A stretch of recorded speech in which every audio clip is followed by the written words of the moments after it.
大家好，歡迎收睇長益地產多媒體廣播每週地產新聞評論，我係 Hannah，我係車律師黃雍成。係啊，今日我帶埋煲呔，而家去到今晚都要咁嘅樣，即係呢個因為唔同學會啊或者各方面都係高規格喎。我唔敢講呢個，我呢個係另一面嘅，我真係好 casual。有冇睇到打煲呔喺佐敦食豬腸粉啊？嗰個就係我。嗰個咪你，好啦，咁我又講翻樓市，因為樓市今日嗰個標題都好長啊，因為成交倍增。正確嚟講咧，就係講私樓嘅。當然啦，琴日唔計啊，即係要講清楚，即係因為琴日做冬啦，同埋開始進入聖誕節啦。如果唔計琴日咧，的而且確咧，就係過去一星期咧，我哋收到好多倍增嘅信息㗎啦。第一咧，我哋屯天私樓咧係成交係一個禮拜係2倍嘅，即係超過1倍增長。呢個係一個即係好特殊嘅信息嚟，因為本來都唔少啊嘛。咁但係咁，呢個係正常嘅，正常啦。唔好我哋定位係睇好定睇唔好。實際上正常嘅市場咧係呼吸嘅，即係話咩呼吸咧？樓價升咗一輪之後，咁自然因為樓價升咧而成交減少。成交減少一輪咧係就樓價又再升過。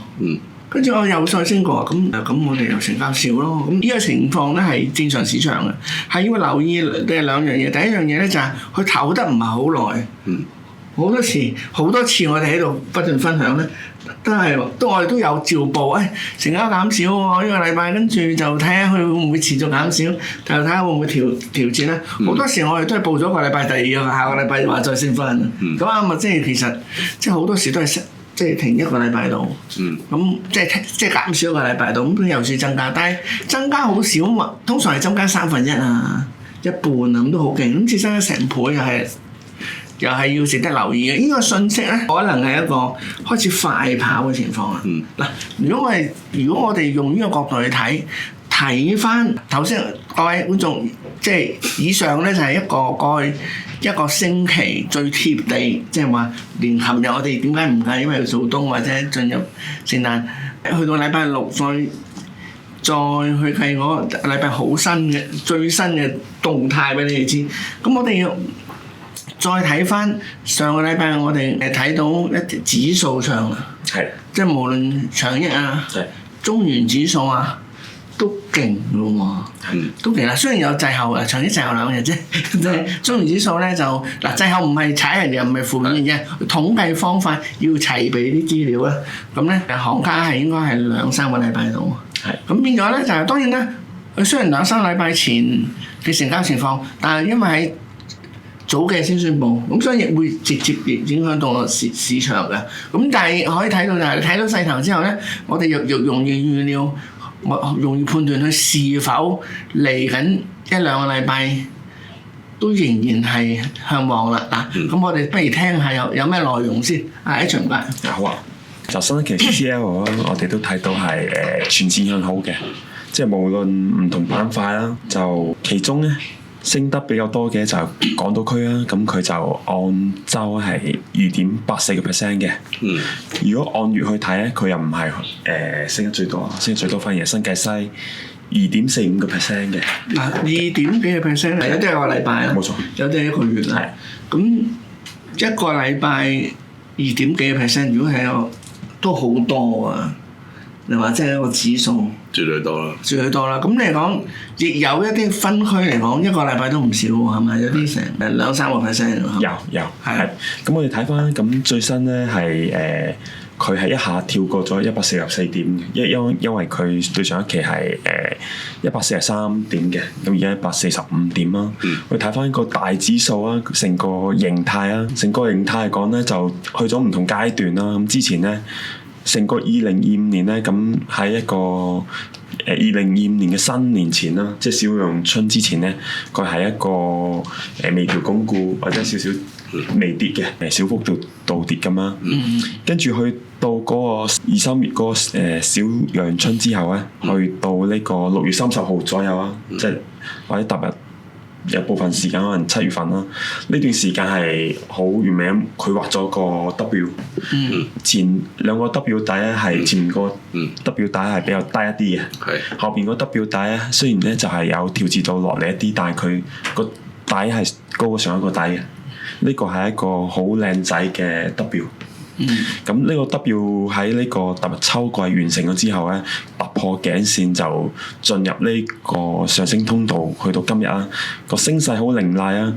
由上個禮拜143點去到今個禮拜145點啦，咁就8大指數齊升啦。呢個現象係9個禮拜以來再現啦，亦都最新呢個位咧係對比呢個小陽春，即係2、3月嗰陣時咧，升咗7.5%。咁呢個咧係喺呢度全港性嘅指數入邊咧，係而家唔錯升幅啊，同埋嚟緊咧佢未完嘅，2026年有機會再承接上去，因為另一個小陽春咧好快又會嚟。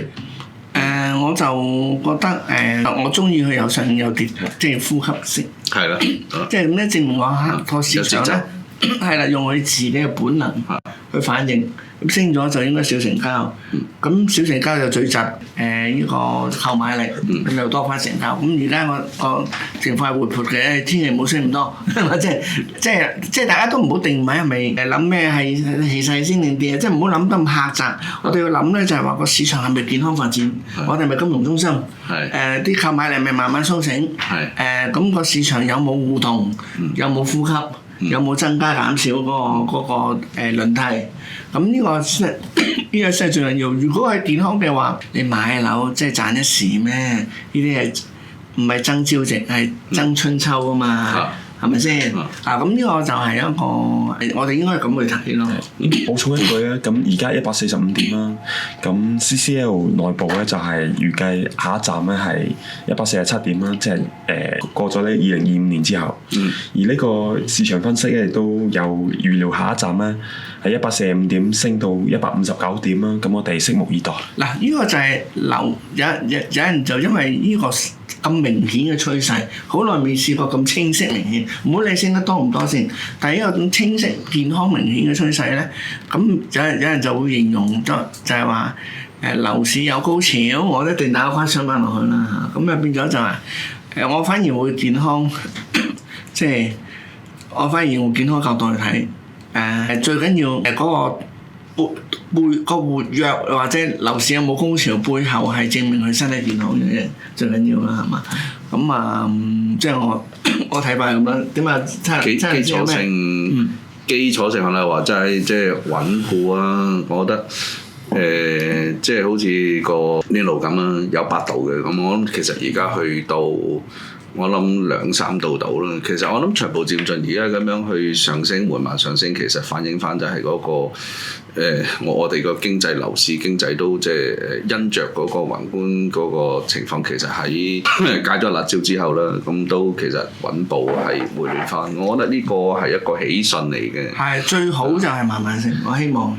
即係頭先講有節奏咯。慢慢升就最少副作用，同埋就唔會一調整寫又俾啲後生仔俾人嚇親啊！因為其實我哋應該俾翻啲空間佢哋培養上車嘅心態，即係當然有啲人會講就係話你叫人賣樓咪累死人咁，一定陰謀論，我唔 buy 呢套嘅，因為點解？你賣樓自住嘅，冇話咪累死人，冇話叫你炒樓。咁問題就係你係咪安居樂業？即係買樓係4個字嘅，即係安居樂業。咁當然啦，佢可以引你長期投資啦。任何一層樓咧，如果你量力而為買咧 ，end up 都會供滿嘅，供滿就係你資產。即係有冇資產會唔會影響貧窮、晚年貧窮，定係隔代貧窮、世襲貧窮？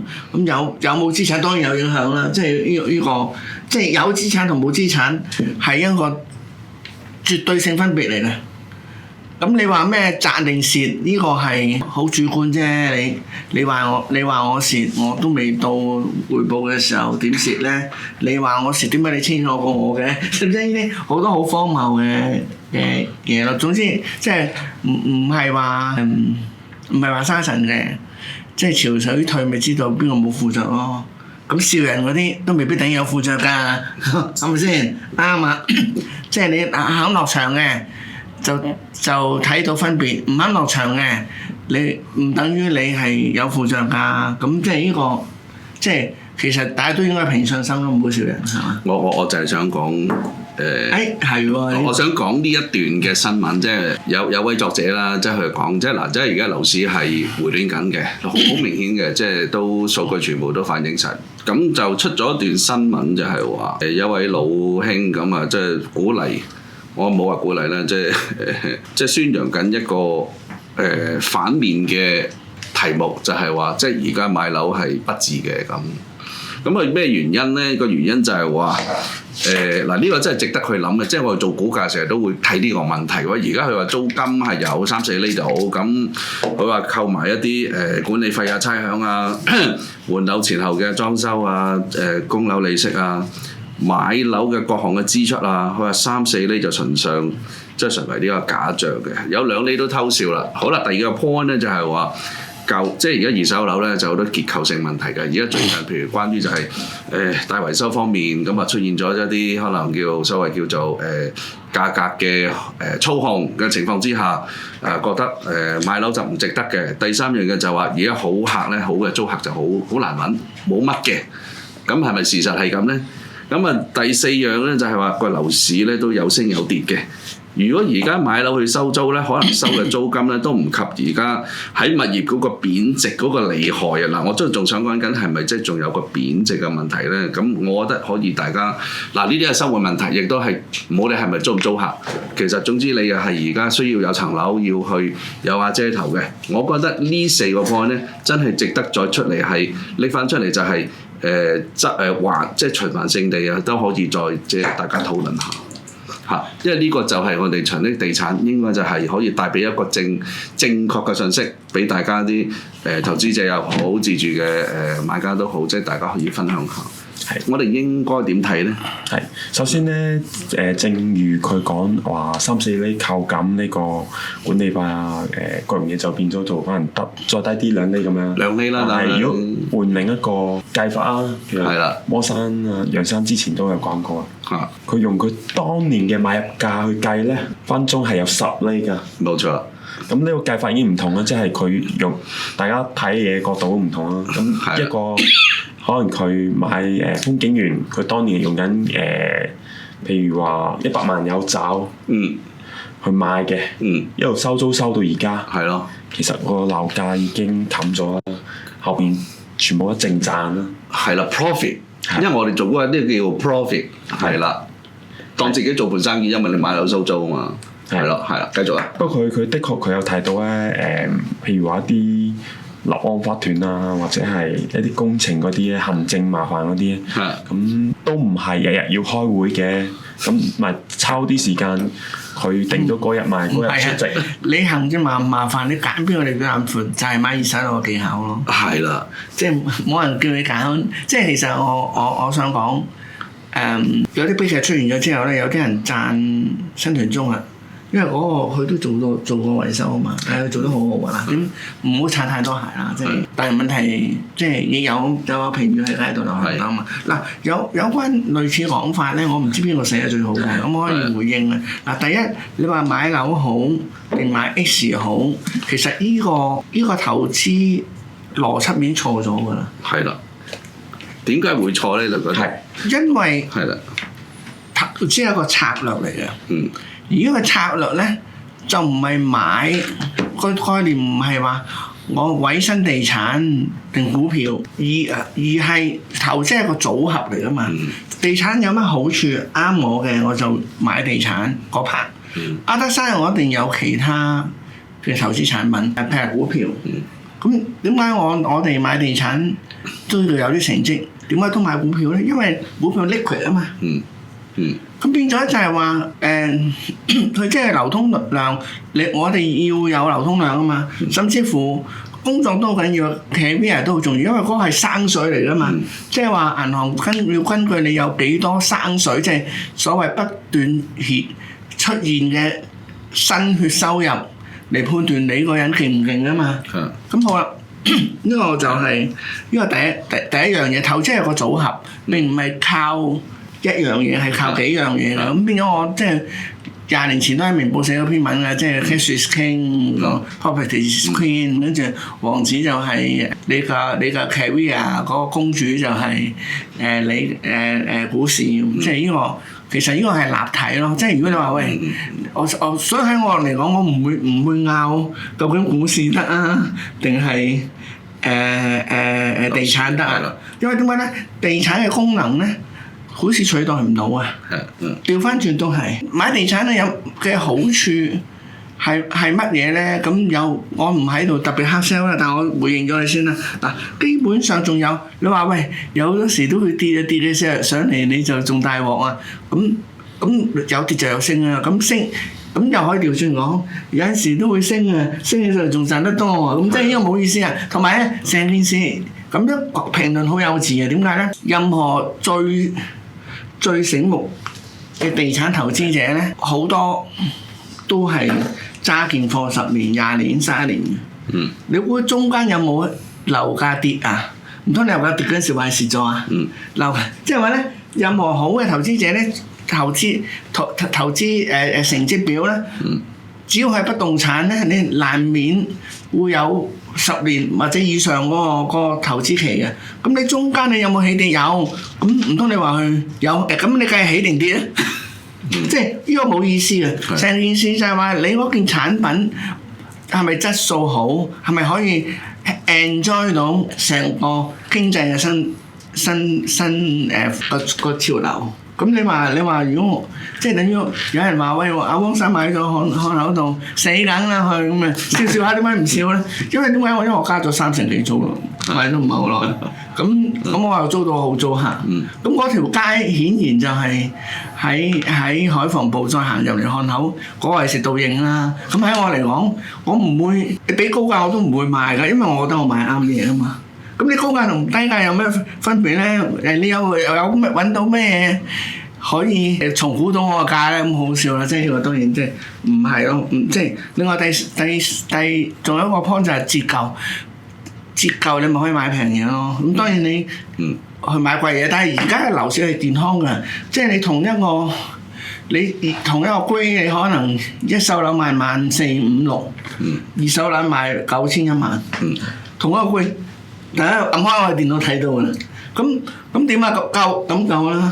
咁當然啦，事實上咧，你買再舊啲嘅樓咧，幾十年樓咧，其實咧，你係要睇埋佢，你要 read 埋佢業主立案法團咩人咯。你有咩嘢去做啦？價錢就折舊咗俾你啦，抵唔抵咧就在乎嗰班人效率高唔高咯。係啊，同唔同意先？啱嘛？即係。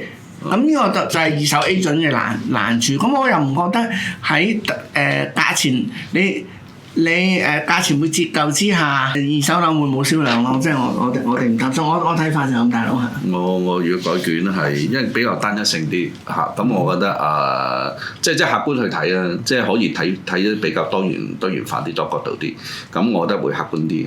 咁同埋即係始終，即係我哋都去買一層樓嘅時候，其實有時都會貪心嘅，諗下，喂，我自住嘅時候係咪可以行多一步去睇，係咪可以賺埋即係嗰個升幅嗰下咧？呢下就係我就想同即係講就係，除所講就係，你買完一層樓，你供完最好盡快即係供完一層樓，點都好，即係有錢嘅時候，我都會即係抌翻啲錢落去，即係盡量將嗰個供款係盡早套即係叫做即係贖回翻嗰個業權啦，喺銀行嗰度，咁盡量梗係即係如果即係負擔得起，梗係盡量用最低槓桿時候，即係可以上到車，咁上完車之後會唔會譬如比我穩陣啲嘅，咁啊就係即係用翻自己個儲蓄嚟即係贖回翻嗰個俾多啲嗰個供款時候就贖回，盡早贖回翻嗰個贖權。咁其實已經盡早可以將嗰個物業真係自己可以控制到嘅。咁你想點樣去自用又好，或者投資都好，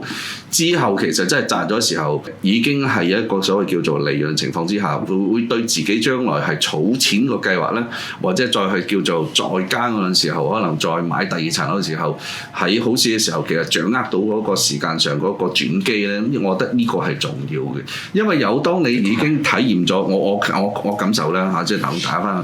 當你買咗第一層樓嘅時候，你加按咗，你會知道個遊戲規則點玩法。喺呢個賭台上邊，你當係賭台，呢個遊戲規則點玩法，咁你就會知道就係一個常態嘅規則嘅系統之下，你點樣再係會投資喺第三、第四層樓嘅？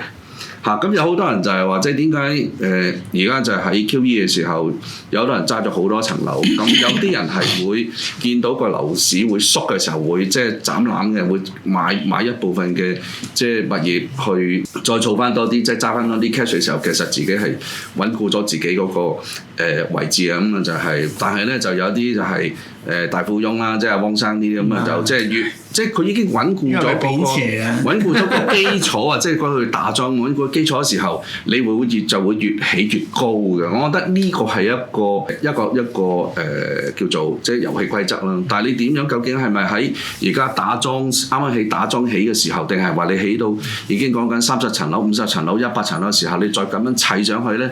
嗱，真係呢個真係需要忍耐同耐性，同埋自己嗰個即係消費嗰個形態咯。你儲多啲錢，或者係揾多啲。頭先阿汪生所講就係買物業其實係一個組合嚟嘅啫。如果你譬如你好一個比較有一個智慧嘅方法，可能就係喺股市嘅方面，可能即係流動性高嘅時候，或者玩期權佢個倍數效應嘅時候，你會即係爭取到即係嗰個叫做資金嘅流動，儲翻多啲錢嘅時候，其實你會喺嗰個就係投資組合，你嗰個財富增長會更加快。但係呢樣真係唔係淨係個人去諗就去可以即係體驗到，但係真係需要去做一個體驗。冇錯，其實但係都係個體驗嚟嘅，都係人生中嘅體驗。其實咧唔係一定要俾咩綁住嘅，即係如果你話買股票，我哋最近呢個禮拜傾嗰個唔講邊個啦，都係講第一日上市7倍。係。咁我哋自己手上揸住都有升咗幾百倍啊！咁即係我講股市啊！咁唔通我覺得佢可以取代地產咩？Of course not，因為點解咧？地產就係話 stable，即係第一我買中嗰個唔會好似股票咁蒸發到乜都冇。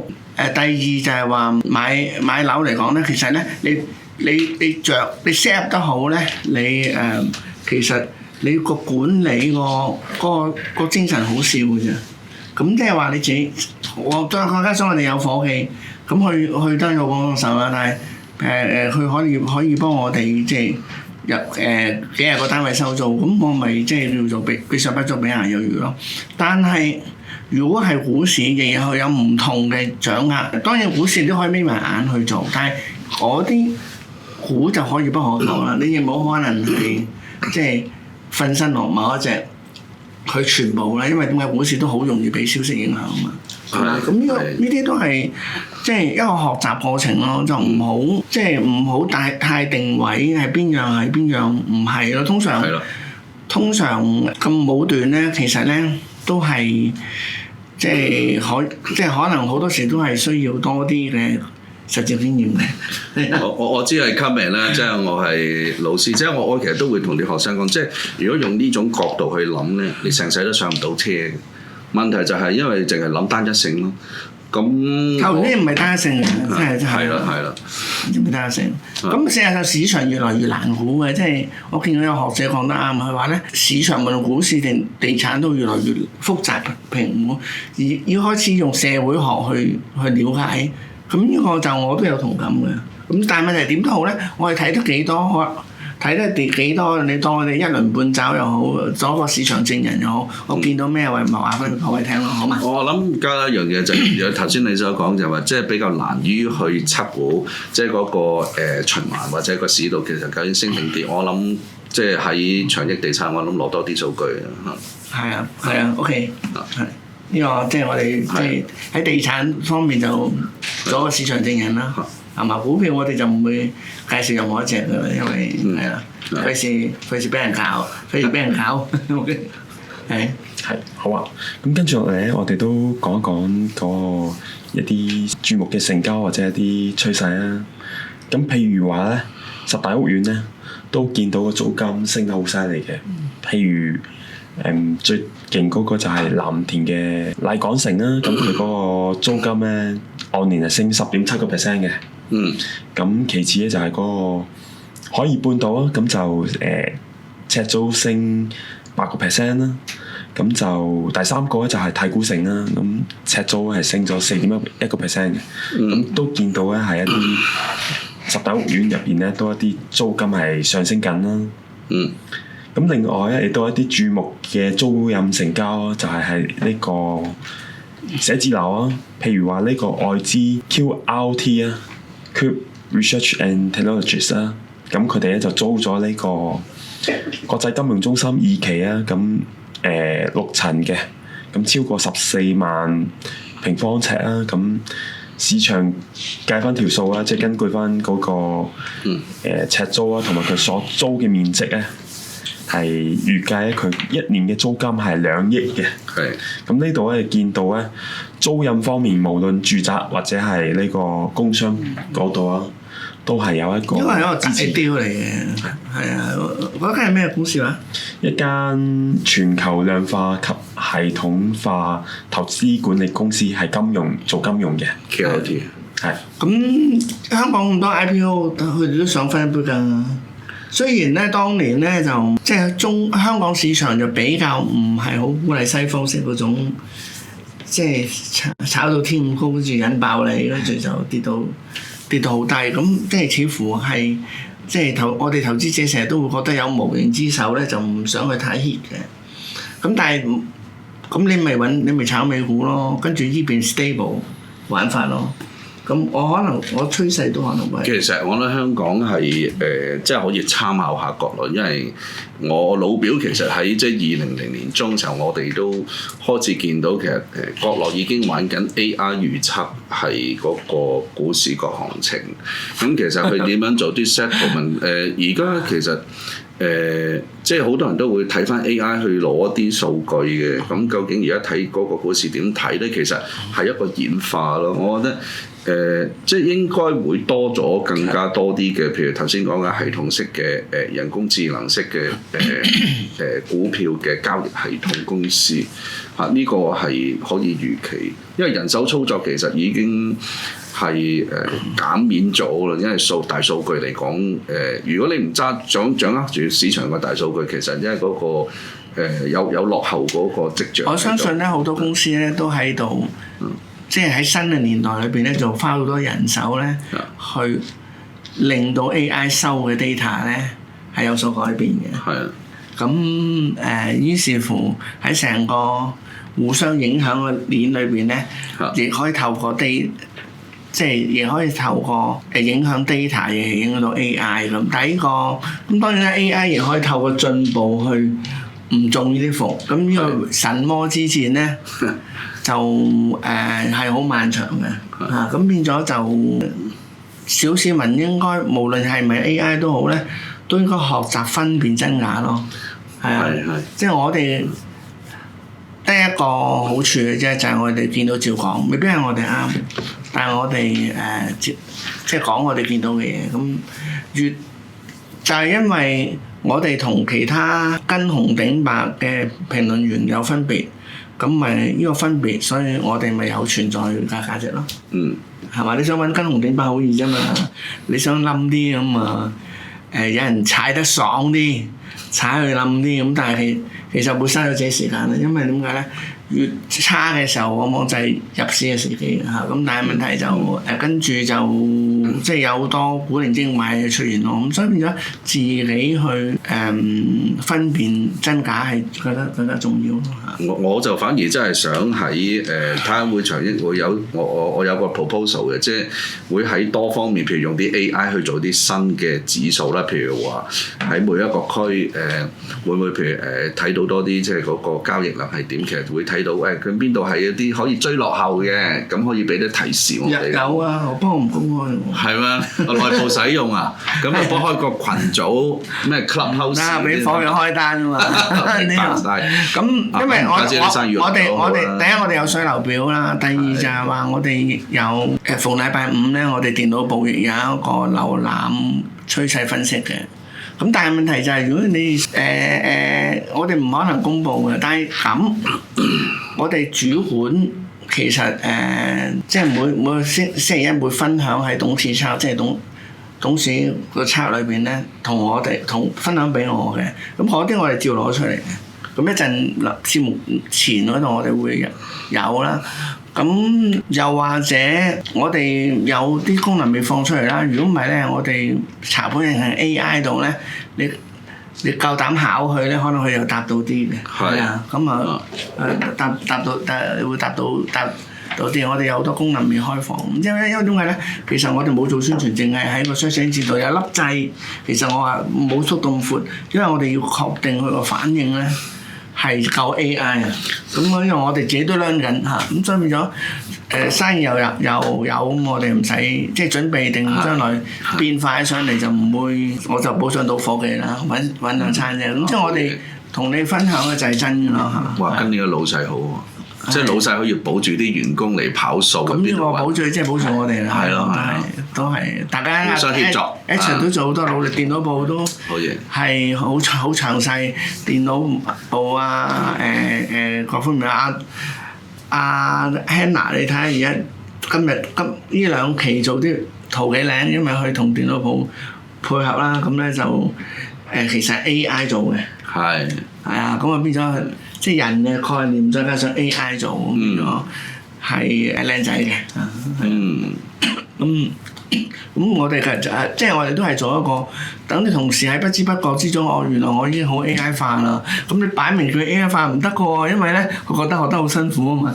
咁咧就變咗喺生活中慢慢融入咧，就慢慢好 AI 化咁樣。而家我哋啲做再培訓嘅，咁就要好細心嘅。不過呢啲唔題外話，係啊。咁變咗，其實你見到好多深嘅文章咧，我都會有講明咧，我哋。有啲資料由 DeepSeek 而嚟㗎，譬如舉個例，我有即係講30秒，我有篇文喺信報係講即係話，喂，我問係講日本第二次世界大戰啲點解有咁多錢同埋咁多鋼鐵咧？咁最初咧就 DeepSeek 就答得好 common 嘅，就係話係啊，因為佢侵佔咗我哋東北啊，所以咧就喺嗰度攞咗好多鋼鐵，咁咧就跟住就佢另外有4間公司就係大量做鋼嘅，咁啊啲時代，咁我出完之後咧，我就諗起我大仔啱啱喺新加坡聽完，即係新加坡佢有清華有一堂第一堂預備堂喺清華度，就有一個即係。某大即係內地嘅電商咧，就做演講啲咩 AI，佢話你用 AI 唔係咁，好似相似咁問㗎，你要質疑佢先有真功夫㗎。咁我於是我質疑佢，我同 DeepSeek 講，我話喂唔係喎，我喺日本真實，我喺日本因為我成日去日本，我成日喺日本就睇到日本人佢自己都 comment 過，就話其實我哋打仗啲錢係喺倫敦英國幫我集資嘅。咁我啲鋼咧就係美國賣俾我哋嘅，咁咧質疑佢之後咧，咁佢又出咗啲好正嘅嘢話你真係好精闢喎，咁跟住就話跟住列咗啲數據，原來90%鋼咧都係美國賣俾日本嘅，咁佢哋之間咩關係咧？就當然耐人尋味啊。但係呢個唔係講政治，我講 AI 啫。咁原來倫敦係大量幫日本集資嘅。不過呢個馬仔咧叛變咗啫，係跟住又發生偷襲珍珠港，但係解咗我謎團啦，即係因為我寫經濟嘛，經濟裏面都有戰爭嘅經濟啦。點解可以攞到咁多鋼同咁多錢咧？其實咧只不過一直有班老細嘅，咁呢個係第二個 angle， 我哋唔講咁遠。咁但係問題就係話，即係 AI 其實係個好處同 search engine 唔同咧。search engine 咧係 data， 佢有就冇，有冇就冇。AI 佢會諗嘅，你嚼佢，有 point 嚼佢，其實可以俾到多件嘢嚟。即係呢個隻功夫唔係亂咁嚼，但係真係有技巧啫，有師傅都教我，係啦。係啊，咁我唔知啊，我喺度。即係同啲後生仔偷師咁，咁我去實踐嘅咋咁，即係大家就即係其實樓市係因為本住一個咁嘅心咧，佢就唔好人哋咁，我哋就好做啊！你識揀識貨咧，我哋就好做啊！係啊，即係我哋唔怕俾人質疑，大班人質疑我哋啦，係嘛？咁但係問題就係起碼你識啊嘛，即係係啊，咁呢個係同夥去分享咯，好嘛 ？OK， 繼續喎。咁跟住落嚟咧，樓市去到呢個階段咧，咁白居易都一個好重要嘅影響啦。咁我哋睇到咧，啱嗰期嘅白居二咧個購買力亦都出咗嚟啦，影響到市場啦。亦都嚟緊咧，2026年咧又有呢個新一期嘅白居二啦，亦都唔同嘅規格都出咗嚟啦。咁我哋先講一講嚟緊個趨勢啦。嚟緊嗰個咧就佢嗰個入息上限咧，比之前都係低咗嘅，因為之前係6點幾萬，而家6萬蚊嘅，就同上一期係一樣，但對比前幾期係跌咗啲啦。咁6萬蚊咧，佢哋可以揀居屋啊，或者係入去私樓度買都得啦。咁同埋呢個嚟緊嗰個白居二亦都喺唔同嘅地方做優化嘅。我哋之前嘅做施政報告嗰集咧都講解過啦。咁亦都咧呢個上一期嘅購買力出嚟咧，咁呢個2024白居二咧，亦都令到最近市場係熱咗嘅。譬如話一啲區啊，譬如話將軍澳啊，咁見到一啲寶林村啊、景林村啊，咁呢啲公屋咧都係熾熱咗嘅。譬如話景林村啦，咁都有錄到個白居二咧係升值4.3倍嘅，同埋呢個寶林村啦。咁白居二入市咧都令到佢升值咗3.4倍嘅。咁呢度係見到最近呢啲購買力出嚟咧，係令到公屋市場係有咁樣嘅收益嘅。即係代表就係即係其實如果買一啲係公屋嘅人士，我覺得係咪因為準備買樓啲人其實嗰個性質就係好勤力嘅，其實已經係咁不斷咁儲錢，咁所以令到嗰個即係買白居二嗰個市場會爆咗出嚟啦嚇。但係就我覺得政府要掌握個停頓時候咯，即係當然唔可以一次放太多，但係唔好俾佢斷咯，一斷就嘥咗個市場個，因為咧其實白居二已經係即係而家先係用緊2024年，咁26年嚟緊啦，咁就係啊，咁呢樣嘢就可以即係理論上係可以即係暢順啲。我諗多同少唔係重點，暢順先係重點。係啊，好嘛 ？OK，好啊。咁跟住落嚟，我哋都睇翻一啲嘅房屋嘅發展啦。咁亦都見到咧，政府喺呢個北部都會區係加速咗嘅。咁譬如話最新咧係收回新田咧81公頃嘅私人地啦。咁佢刊憲呢個通告咧，咁都係建議收回咧嘅私人土地係達到1797幅㗎啦。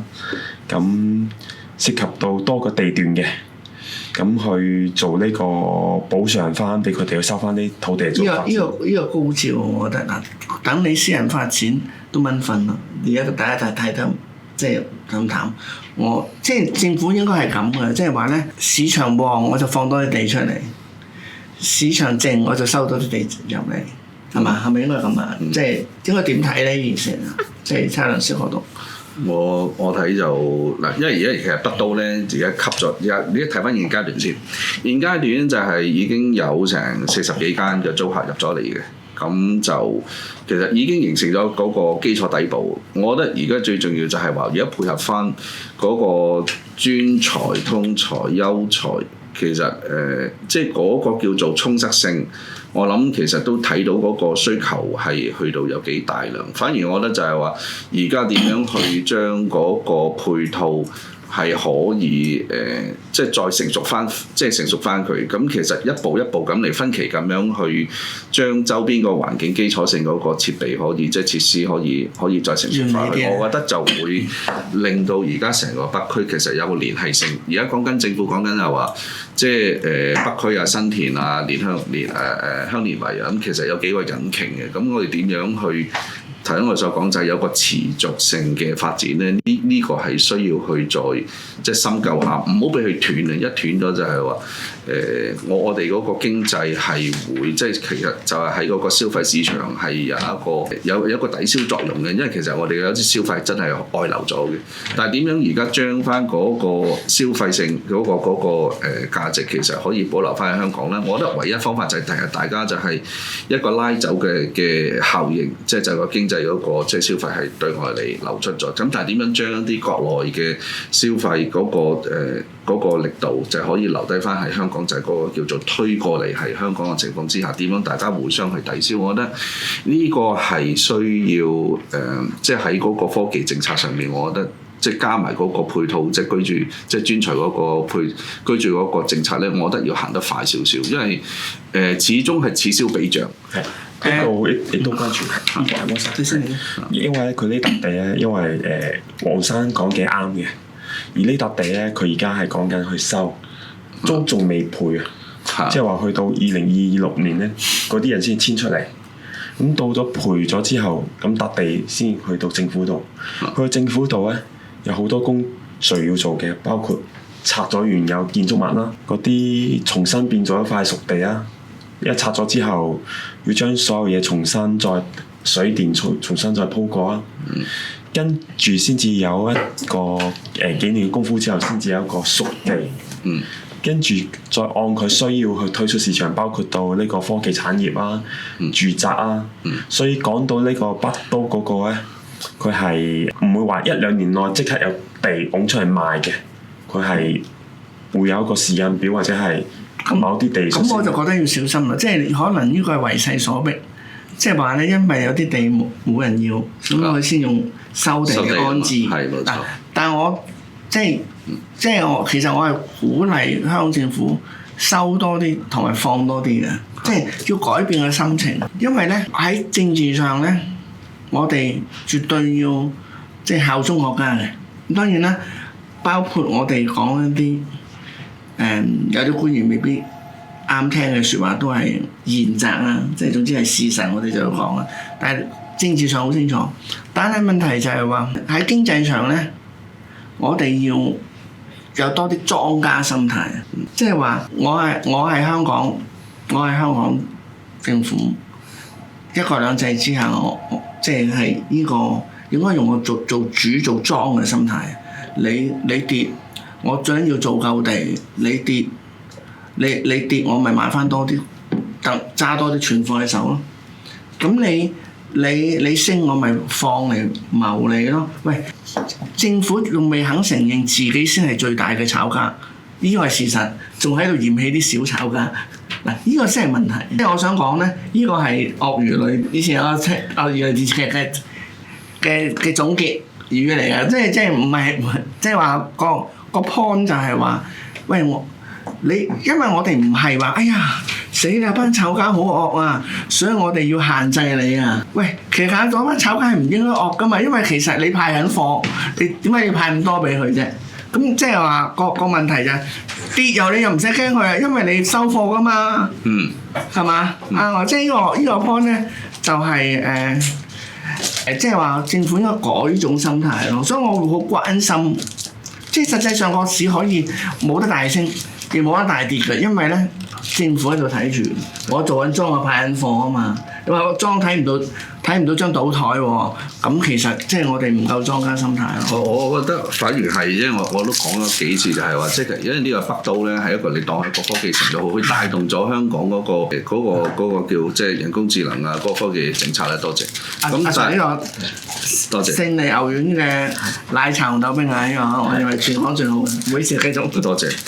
我諗其實要睇得再長遠啲啦，等我哋產業化都已經既定事實啦。咁但係就話我哋喺嗰個將來嘅發展咧，因為其實會超越咗其實唔好介意講長少少，即係可能幾個特首嘅任期嘅。我覺得即係喺而家嗰個政策上邊咧，我覺得我仲未睇到係話即係個土地供應上邊，即係當然而家就講緊可能考慮緊就係嗰個土地或者係即係唔想放咁多出嚟，就係因為嗰個有即係上蓋係唔想有太多嘅供應，但係就話我覺得喺而家嗰個政策嚟講咧，要體現翻而家嗰個科技城市或者教育城市，即係嗰個科技城教育大學城呢個城市呢個配套咧，係需要多啲即係有啲或者概念性嘅，甚至乎規劃都要冇城市睇後，就可能每任特首都有少少唔同。咖啡定奶茶？奶茶。OK。咁我覺得最重要就係而家喺嗰個地價咧。政府其實應該係即係趁住個地價係仲係低水嘅時候，我覺得喺嗰個土地嘅需求冇咁大嘅時候，反而我覺得會容易啲去收集翻我哋香港政府已經擁有嘅土地嘅。因為其實而家土地我都同發展局都曾經提過，即係我哋如果啲土地係睇到有啲路係可以已經係即係落咗地，係可以造就到幫助到一個小區或者一個譬如就係講緊北都或者生態嗰個旅遊區嘅，就喺即係香蓮圍嗰邊。我覺得呢啲地咧就應該要去多啲即係做多啲收回土地嗰個政策。即係同埋就話，喂，你唔賣，你唔識保護，你唔起，我自己起，咁先有莊家氣度啊嘛。問題係因為其實而家喺譬如北區咧，喺郊野郊外嗰個地帶咧，因為如果唔係政府開拓翻嗰個即係基建咧，基本上私人嘅一個所謂叫做好散收嘅土地嗰個業權咧，其實啲業主係唔會開嘅。我哋有一個長遠性啲嘅策略性嘅發展咧，就係已經既定咗有啦，即係有頭先所講啦，就係個叫做旅遊嘅生態區，咁啊就有個科技城，有一個商業城。咁我覺得仲有就係譬如喺新田再落少少，仲有一個規劃嘅項目。咁我覺得其實而家連續4個項目咁樣去睇咧，就趁住而家地價嗰個成本係低咧，我覺得係不斷咁樣可以分期去即係進取啲，去收回翻多啲即係個私人土地。咁亦都係就係話，因為而家整體香港係需要一個新時代嘅感覺嘅，因為而家講緊 AI 時代、科技時代，其實唔係話因為科技時代我哋會取代到人嘅，一定唔會。點解？因為我見到就係話，我哋處理大數據，其實啲大數據出咗嚟之後，都要用人手去整合咗嗰啲資料先做到報告嘅。其實年青人嗰一代係培育佢哋多啲使用嗰個即係人工智能嘅科技嗰個器材咧，喺個技術型嘅操作上咧，尤其係喺嗰個叫 Free Camp 即係 STEM Education 咧，我覺得係可以滲透啲去訓練多啲人才出嚟，令到我哋香港可能啲喺10幾20年咧，可以變成一個真係科技城市。不過咁如果係創造一個即係科技城市，又或者呢個開發呢個創科，我又覺得香港政府好多地方其實做得唔錯嘅喎。第一，人口政策啦，我哋成日都話佢入咗，最後增加咗人口，但係佢冇得領工，因為呢啲要低調做。咁第二咧就係我早1個禮拜前睇到一個歐美國家咧，就西方國家咧就講話死啦！我哋冇晒，即係大量大減中國留學生啊！咁睇一聽你就知道係美國啦。咁令到咧我哋嗰個科研成本少咗好多助手，好平嘅助手去做個科研，唔夠人去做個科研個 mask 啊。咁呢樣嘢調翻轉諗喎，黃兄，咁香港咪做呢樣嘢做得好好咯？係，因為我哋係搞個產業，教育產業係做得唔錯，透過大量招收內地學生，再加上大量請學者嚟香港啦，香港學生都受惠嘅，而令到大量嘅學校係 upgrade 成為國際級。咁呢樣嘢其實呢個咪科研嘅基礎，即係我覺得。我諗就係講就係話，即係喺嗰個大數據啦，因為其實任何嘅業務有你做食肆都要睇個顧客嗰個消費力度，其實都係講緊大數據。我諗就係大數據就係我會顧及翻就係而家香港個人口嗰個分佈狀況啫，就係老化其實已經好多年㗎啦嚇。咁我哋睇即係人口嗰個巴測我已經提到，但係就話我哋點樣可以將造就翻而家進入嚟嘅通才、優才、專才都好，加埋我哋本地嘅年青人，去令到佢哋可以即係再使用翻嗰個人工智能嘅科技，可以加速翻我哋嗰個生產力，令到我哋嗰個生活水準或者係人工嘅水平其實可以保持翻，亦都可以根據翻呢個政策之下，令到我哋社會嗰個產值可以保持一個優勢。咁另外就係話，我哋都會老噶嘛，咁我哋老嘅時候，喂佢哋已經一班年青人搞一班就係叫科技化嘅產業出嚟，咁佢哋上市嘅時候，我哋咪可以跟住可以喺嗰個證券化嗰方面，我哋可以即係可能投資一啲就係即係科技化嘅股份。其實而家香港都越來越多，咁我覺得喺呢方面其實係做一個即係再傳衍性嘅產業，變咗可以延續到我哋嗰個香港活力啫。係啦，好啊，好，睇好啊。咁跟住落嚟，我哋都睇到另一個嘅報告啊，一個調查報告，係睇到香港人儲錢同埋。呢個新嘢我都未有時間聽你長談，而家聽到未知。係咁呢個報告咧係來自呢個存保會嘅存款保障委員會啊。係。咁佢嘅調查數據咧，咁得出嚟咧，我哋得到兩方面對買樓係有啟示嘅。第一方面咧就係關於年輕人嗰個習慣。即係話佢個報告咧係反映到咧，大多數年輕人係有儲錢習慣嘅，即係並不如某陣時我哋話年輕人唔得，其實年輕人係得嘅，係咁個數字咧就係18至到29歲嘅受訪者係有儲蓄習慣嘅，係89%。係咩？係。 18至幾多？18至29歲。哦。係。即係大概10% 到係冇儲蓄，咁多咩？係咁喺呢89% 入邊咧，有儲蓄習慣嘅年輕人裏面咧，有定下儲蓄目標嘅係32%。係定下或者被定下？係咁呢個冇作出。即係講笑啫，呢個係不負責任嘅講嘢。咁即係一啦，即係話有儲錢習慣嘅。係。第二。就係嗰個儲錢嗰個能力啊，係咁睇翻呢個數字啊，咁嗰個18至到29歲年輕人咧，每個月平均嗰個儲蓄係達到咧10,900蚊，好飲咧。咁呢個儲錢幅度咧係高過整體香港人嘅。啊咩啊？講多次。係18至29歲咧，嗰個平均儲蓄咧10,900蚊，係高過整體係8%嘅。係咩？哦，咁即係9,000幾喎。咁呢個趨勢好嘅趨勢喎。係呢個係講每月係每人每月啦。咁一年咧計到數係13萬嘅。2年咧係即係我哋唔使。佢哋儲到錢係正常喎，因為又唔使好多人唔使俾家用，又唔使交租。好啊，所以家庭嗰個又識使錢去淘寶。係啊，家庭結構係改變咗。咦！我得意，唔係，同埋最重要係呢份嘢邊個做咧？存款保障委員會嘅調查，你睇下嗰個主席叫咩名？哦，係，係劉燕卿，係，即係話前消委會總幹事。哇！呢個真係好好嘅學習對象嚟嘅。咁你講翻話係咪啦？嗱，我好似聽係我係冇錯，我劉燕卿係一個好嘅學習對象嘅，其中佢嘅佳績我即係。因為我叫做佢共事過啦，喺立法會去當時係有份爭取將一手銷售樓花規限化。你諗呢個幾 smart 嘅咧？喺當時咁而我哋商會同劉燕卿同埋之前再前一任陳黃穗都有咗呢兩即係當然啦，後來嘅總幹事都係好出色啦。但係我想講。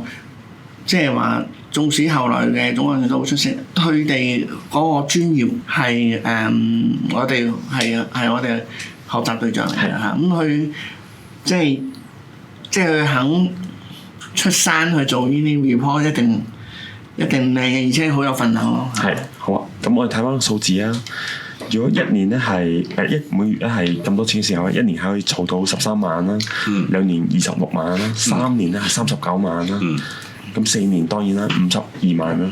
係。咁呢個係用未計加人工去計啦。咁我哋睇翻年輕人上車目標同時間啦。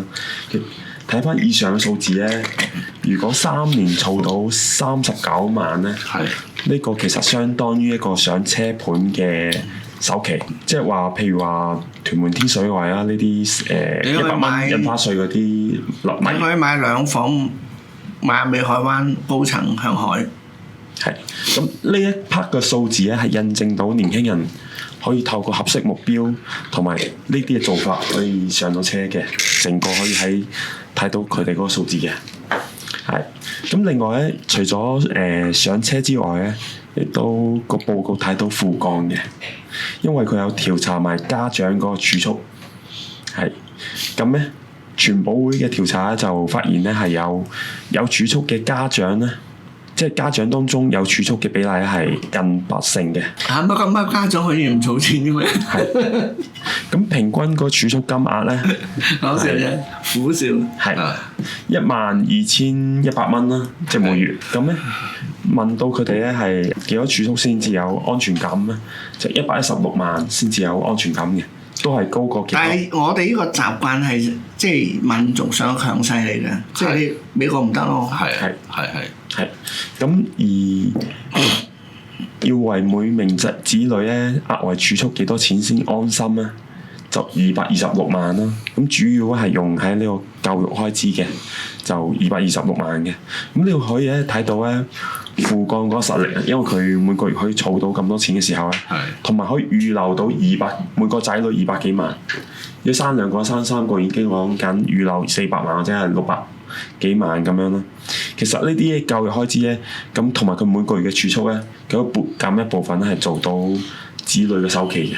當佢越嚟越儲，個仔女又大嘅時候咧，另外咧家長亦都可以按揭度都幫到子女上車嘅。所以呢度會見到咧副幹嗰個實力咧，亦都喺入面嘅。我諗呢個應該係咪計本地嘅教育啊？即係譬如啲仔女係即係升學時候係由升上去本地嘅大學喎。因為如果佢上到去即係英國，譬如而家即係每一年都大致上都要40-50萬，即係如果即係呢個價錢就應該係造就一啲年青人上而家本地大學就 OK。同埋強積金亦開始產生作用啊，因為咧強積金過咗最差股市回報年蝕嗰段時間咧，而家啲股票好多，即係我建議大家留意一下點投資啊。因為量已經唔少啊，即係嗰個好多都儲咗幾廿萬啦。咁如果你好啲運用去適當投資咧，其實都攞到即係好多安居樂業嘅財富㗎啦。咁而事實上，而家嘅中港股市咧，基本上都好多機會嘅。當然樓市都好多啦。係啦。而家隻差唔多上排都爆升咯喎。你睇你眼光準啫，咁都係唔好人云亦云啦。同埋咧，啱嘅股市咧。即係我成日都講啱嘅股市咧，買好少都夠㗎。不如揸爆佢都係升好多倍啦。但係有咩做？因為而家香港係即係中港都係冷暖相濟，好多股票懷才不遇，而好多股票 over 咗。即係你肯做數嘅揾自己合適嘅。但我覺得係要耐性嘅。買投資係專殺火燭鬼嘅。即係你真係要賭性咧。即係賭。性質個性啊，即係賭性唔好重。賭性重咧，買乜都輸啊。你當然你贏得好爽，但係你總有輸嘅時候咯。同埋亦都睇到一個香港人嘅購買力好犀利啊！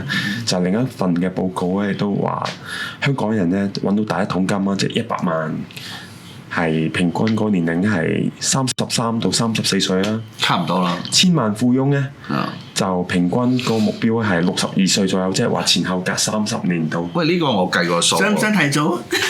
係啦，嗱，我就係想講呢個問題，因為佢而家計咧，我計翻出嚟咧，佢應該係每個月都有我諗4-5萬，佢而家就儲到呢個30年之內就儲到900萬嘅。咁我就問一個問題，就係點樣追快啲？嚇，你講啦，阿汪 Sir。唔講啊，單人寫文啊。係咯，你嗰個。唔係有結構性嘅，我想講，即係話嗱，我嘅水平咧。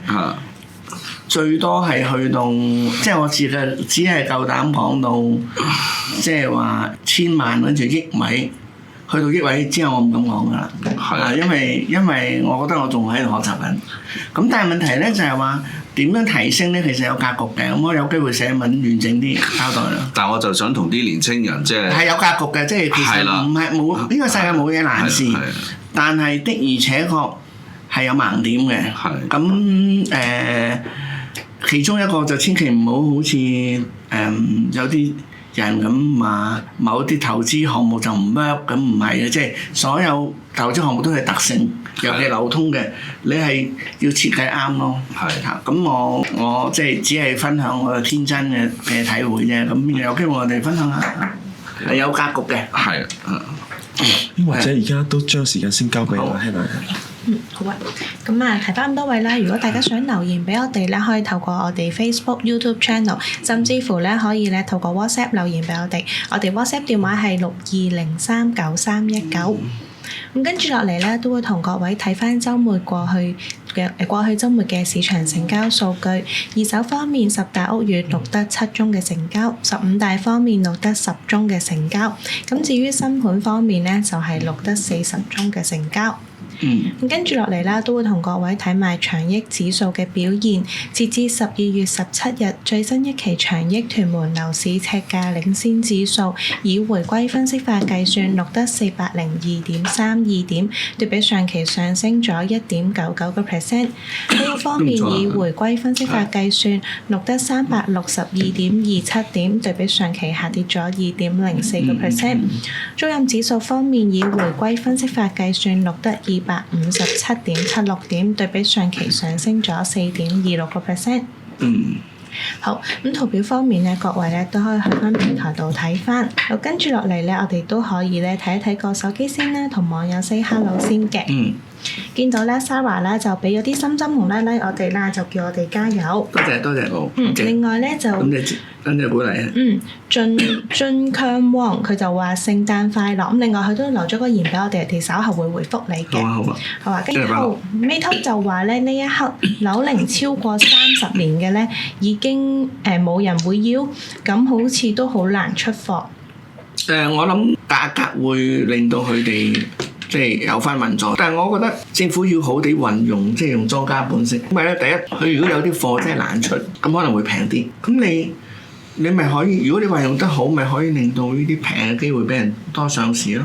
但係政府有幾樣嘢要保護二手樓市場嘅，即係話第一就係話維修嗰方面，你要協調到維修本來係正面嘅嘢啊，維修咗之後係更加保值噶嘛，甚至會升值噶嘛，維修完之後。咁但係問題你要保護到維修個系統咯，即係事實上咧，維修係講緊動輒數千萬至1億嘅問題。咁你就咁選班人出嚟得唔得㗎？即係我好老實講，即係你要呢個係事實咯，係咪先啱啊？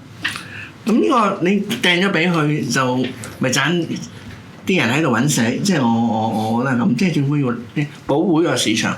第二咧就係話啲業權咧，即係好簡單，業權嗰啲空宅又唔清楚界線，咁銀行有啲借有啲唔借，唔見契又更加荒謬，唔見咗契咧就明法律上可以喺土地註冊處做 certified true copy 嘅喎，但係做咗都唔借，咁呢個問題要秩序要解決咯。如果唔係咧，你就令佢不斷聚積嘅問題咧，去傷害咗個市場，咁就保護唔到小市民嘅資產咯。咁調翻轉，如果你運作得好而令佢運作得暢順，咁揸住資產嗰個可以賣出，而想買大啲，但係budget亦有限嘅人亦可以進入呢啲市場，享受到安居樂業。咁呢個先係同埋成個經濟學嚟講咧，一定係一級級咁樣去流動啊！咁個財富先派得勻噶嘛。咁而家就變咗政府如果唔做嘢咧，就益晒啲一手樓，咁一手樓咪貴咯，貴到上天，咁就再用折扣性去買咯。咁但係個市場就冇一個好嘅分配財富咯。啱啊！即係我睇法。我其實有一個諗法，因為其實地政署咧，即係譬如補地價，其實佢有個劃一性叫 standard rate 嘅。其實我覺得即係莊家真係要即係政府即係要諗一諗過我哋一個角色點樣改變咯。因為而家講緊維修嘅方面，其實係一個別性嗰個項目會令到有一啲就係嗰個標價可能會俾人哋操控問題，但係政府應該點樣可以帶頭，其實去組織一團人，可能有啲專業人士，咁令到係做一啲可能即係同一類型或者同一個年齡嘅樓宇咧，因為佢當時嚟講，其實喺入職嘅時候到嗰個職咧，其實都有大同小異嘅地方，因為佢嗰個制度同個規矩咧係會有相近地方。我覺得其實可以做到一個就係好似大鑊飯咁啦，即係一個組合。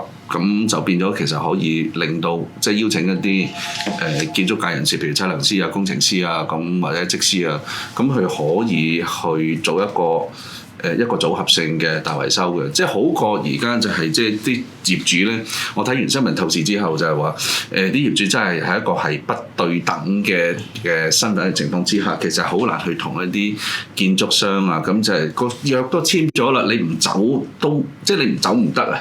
即係，但係如果走嘅時候你要賠錢啊！咁喺呢個情況之下，一個死結嘅。咁我覺得，如果就將一個即係如果維修嗰個權咧，即係放翻係俾個市場機制去做咧，係唔 work 嘅。咁我覺得政府應該要諗一諗。即係有監察咯，你 work 嘅標準係點？你達唔到 work，我就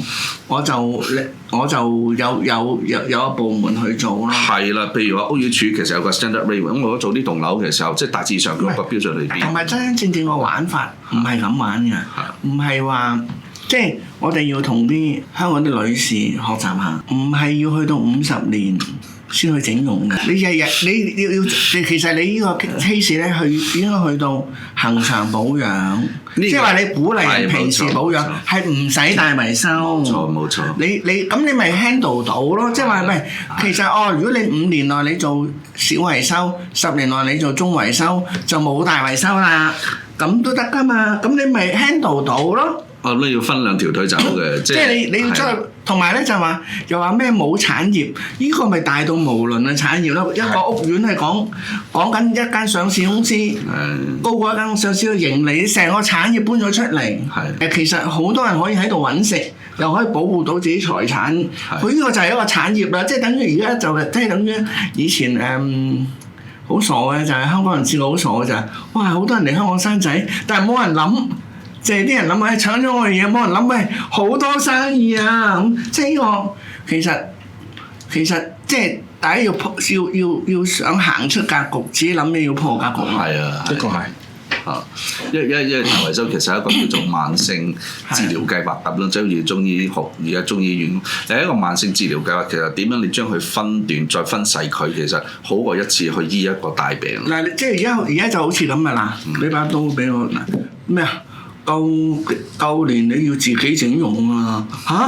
咁你點解你唔俾我自己做 facial 啊？冇錯啦，一早日做 facial 就唔使整容啦，即係咁係嘛？食嘢補身，咁變咗少部分。即係你既然嗰樣嘢要做，就由10年內就開始要做。咁你工程咪好細，而且受惠嘅人咧就唔係成日嗰班圍標嘅人，嗰班圍標嘅人做都係因為夠薑、夠狼係咪夠黑咁去圍標啫嘛？嗰啲唔夠黑嘅又圍唔到標，嗰啲唔夠狼嘅又圍唔到標，係咪先？咁呢個其實就係其實政府可以既然唔係保養仲要早啲做啦，係咪先？等個市民。即係如果一早做，咁你自己 planning 要逐個工程去試下，換咗水管先啦。我覺得香港即係政府真係有諗嘅，就係話即係喺價格各方面係咪有個叫做即係指導價咧？其實唔好話叫指導價，而係話一個即係參考價，俾人哋睇到就係其實喂，如果係維修某一類型嘅項目嘅時候，其實喺個形態你可以做一個例子㗎。我呢形態之後呢隻杯值幾多錢？喂，如果你呢隻杯去下邊再加啲新嘅設備，有幾多錢？咁咪類似做一個公證行，係啦，或者因為唔使養好多呢啲人啫嘛。咁同埋就other side，你咪聯繫住你咁多部門嘅，咪又有再培訓局，嗰度都好多建築界嘅聯繫到商會翹楚，即係你重新組合過去咯，即係唔好用舊嘅格局咯。咁就係有啲即係叫良心企業嘅，我覺得佢哋一定會提供到一啲參考嘅即係指標出嚟嘅。係啊，同埋你好多人，即係你好似在環局佢有 MD 㗎，即係有對公司有評估啊。咁即係類似啦，即係我唔係好，因為我都服務過在用，我都要避嫌嘅，即係但係好多工具可以用咯，咁即係係咯，好啊。好啊，咁見到咧開 Kin Chan 咧就俾咗啲心心我哋啦，跟住咧 Philip Wong 咧就同大家講大家好咁樣嘅。好，多謝多謝。係，跟住落嚟我哋去到總裁信箱嘅環節先啦。咁我哋都係覆咧Jun Kang Wong 嘅留言啦。咁佢就話咧想問車位價格會提升嘛？本人有一個咧金絲花園嘅車位，咁都想問下大家90萬又或者100萬嘅成交到唔到達到咧？點樣去放盤咧可以快啲賣出？咁另外啦，本人咧都持有一個咧市區奧運站利奧坊曉岸197尺嘅單位，市值租金嘅中位數係12,500蚊，以減息週期計咧，呢一個咁樣嘅單位咧係價值幾多錢呢？你仲有冇資料俾我？係。咁睇翻呢個屋苑嘅車位啊，咁睇翻啲成交數據咁樣啦。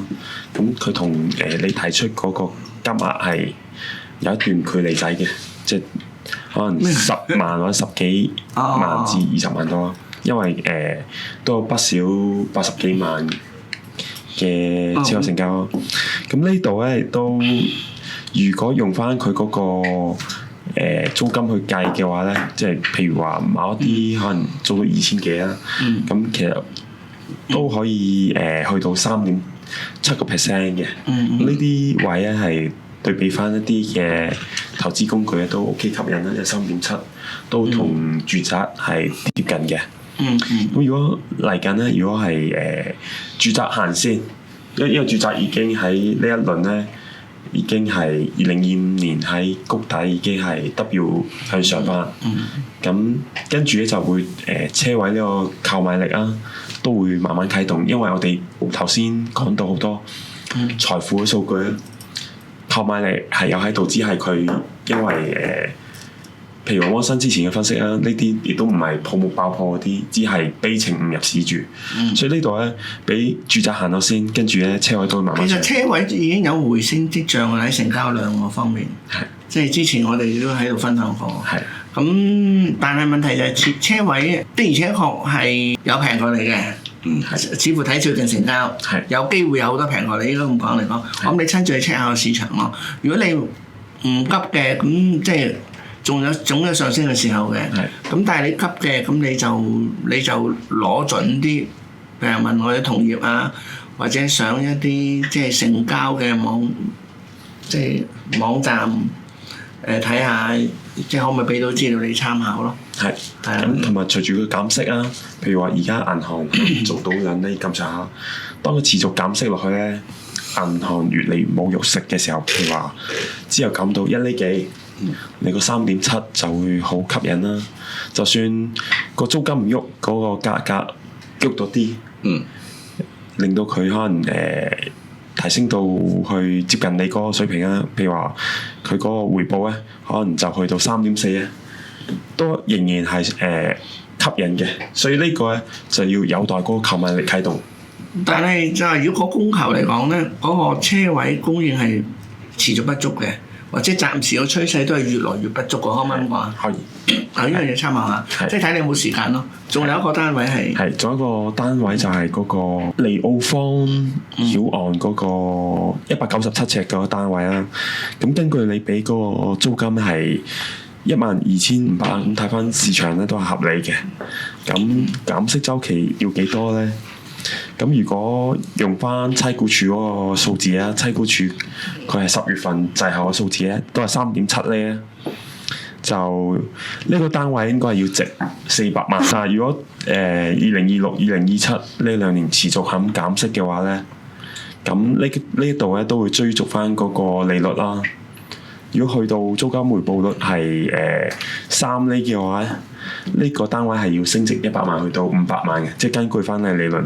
而睇翻呢個市場成交啊，咁喺呢個12月嘅註冊度啊，咁190幾尺咧係見到有低水320萬嘅喺呢個利奧坊。咁同呢個係同呢個租金嚟講咧，佢而家嗰個回報率係唔錯嘅。呢個就因為咧納米單位比較多，咁所以變咗咧納米單位咧就唔可以成為優勢嘅，因為個量多。咁但係我要強調，始終市區嘅納米單位咧都有佢嘅優勢嘅。咁但係你就要睇市場個租金係咪 support 到咯。咁呢個就即係話你而家俾咗市值，而家我哋 check 翻都係市值，但係咪容易較好處境咧？要睇翻嗰個市場變化㗎。譬如話你有啲上車單位升咗之後。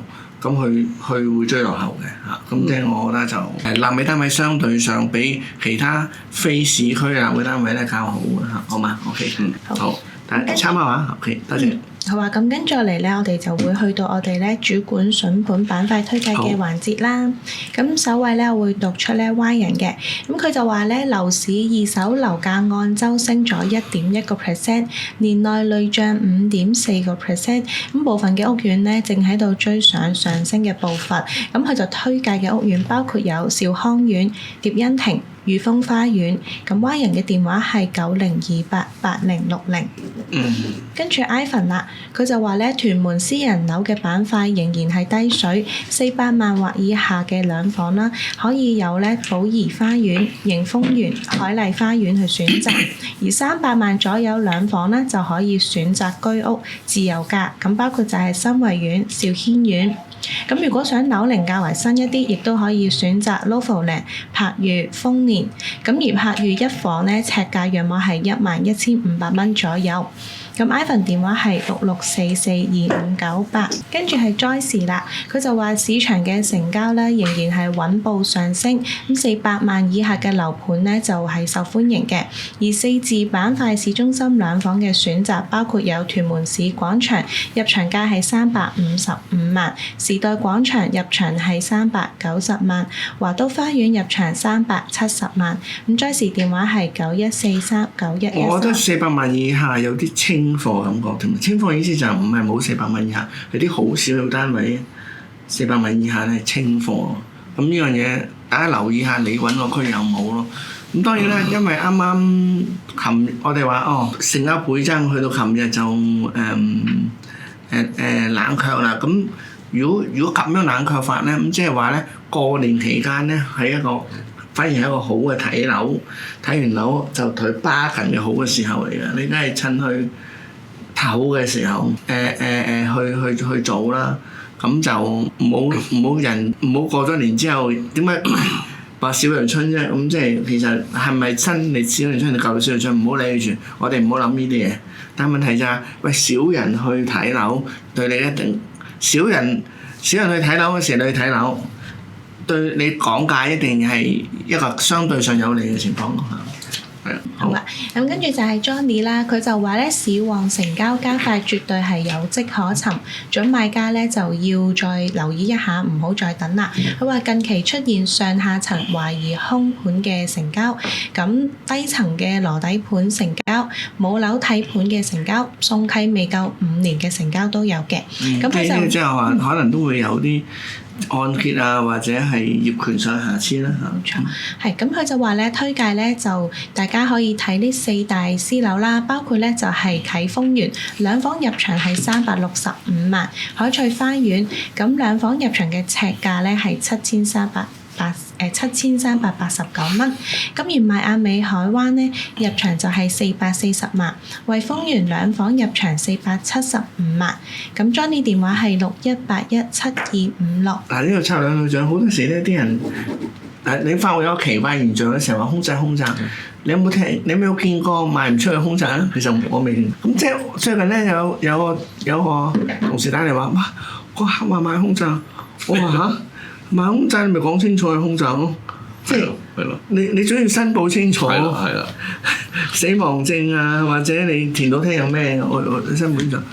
係啊，我同佢講，使唔使睇第二個去 confirm 我係空宅？跟住話仲唔落，同個女講仲唔開票。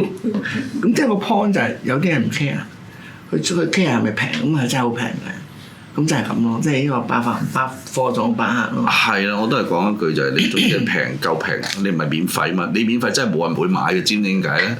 啊，真係驚猛鬼啊嘛，係咪先？即係我覺得最重要就係話，即係你如果你出到個價咧，咁其實最重要就係睇嗰個回報率啫嘛。你用回報率一定人哋會同你計嗰個即係投資價嘅。唔係嗰啲南亞人咧，佢哋唔驚㗎。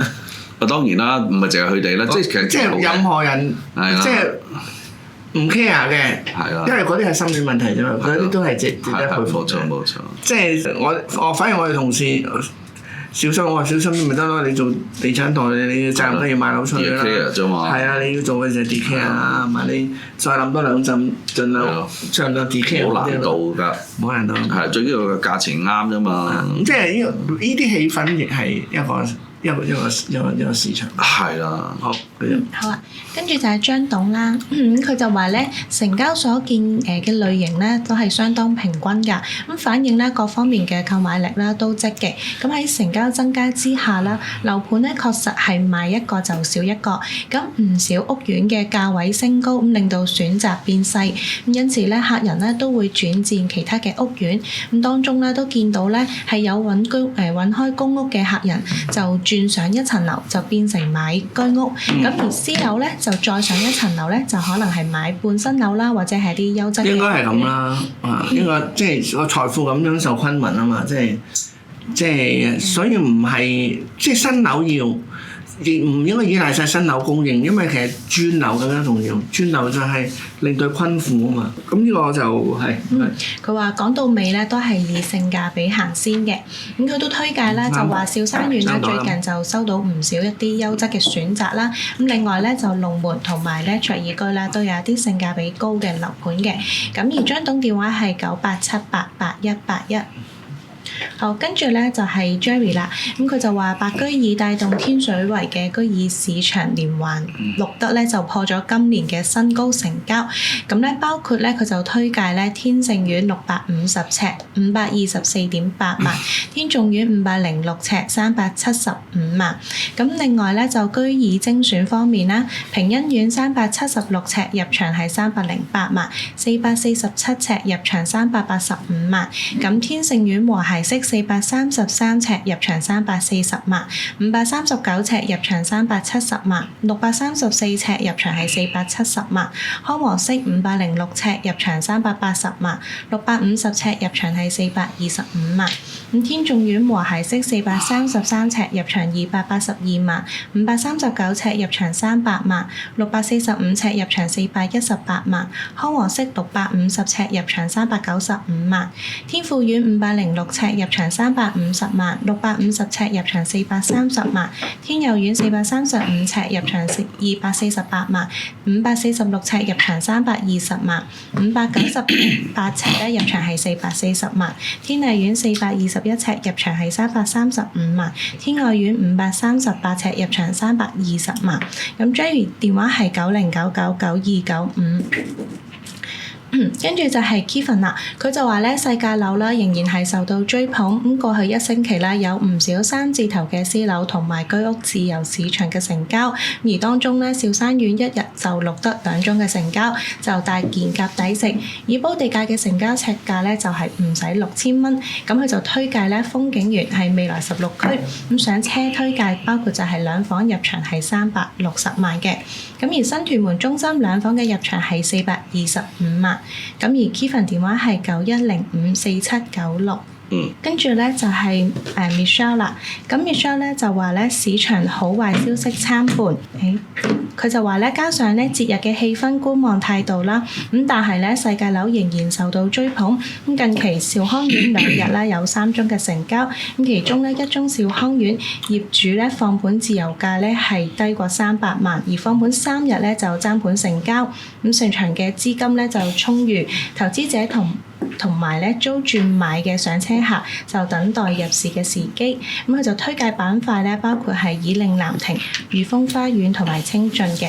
咁佢嘅Michelle 嘅電話咧就係98306142。好，咁最後咧就係謝董啦。佢話早前16區站啦附近嘅成交增加，咁而碼頭站同埋兆康站咧開始都有買家咧追落後。咁尤其咧係兆康區近期嘅成交增加，咁裕豐花園啦同埋兆康苑3字頭不斷就有成交。咁而碼頭區兆禧苑、兆山苑咁亦都係鄰近未來咧碼頭嘅地鐵站，咁亦都係咧同樣咧喺今個月成交增加。咁相信咧水向低流追往地鐵站嘅概念。咁謝董電話係94467668。好，咁我呢邊差唔多啦。好，有冇其他補充？咁補充多一個趨勢啊，就係呢個美債上邊咧，我哋見到係持續去美元化。睇好重磅。咁中國咧喺過去呢10月份啦，咁都減持咗118億美元嘅，咁都係最高峰嗰陣時我哋幾多嘢？最高峰嗰陣時係大概2萬3億度嘅。咁講翻一個月度，係大概咁樣。而家得6000幾億，即係減咗一半咧，腰斬。嗱，留意嗰個 point 咧，就係話中國買少咗，即係喺收翻啲債嘅錢之後咧，係即係話，所以喺中國收翻啲錢債券除咗賺息之外咧，係財息兼收。即係話因為咧匯價都高咗啊嘛。呢2年，咁所以又點解中國可以聯同咁多美國債仔一齊令到美國避升咧？就係話我根本係收翻你啲債，即係減緊債，即係話我到期我唔續，咁我就收翻錢之餘咧，除咗賺息之外咧，咁個匯率都賺啦。咁仲有最重要就係唔單止財息兼收。喺正確嚟講咧，就係財息金兼收。咁即係好大機會咧，中國攞翻美元之後咧，就走去買黃金。咁啊，黃金又升。咁黃金升咧，就變咗喺中國嚟講冇負擔，我話掂。我只不過將紙債券嘅錢攞翻嚟就擺黃金啫嘛。黃金升呢個成為一個即係所謂現實中係咩咧？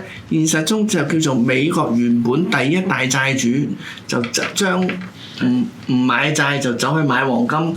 你諗下嗰個即係嗰個牽動性。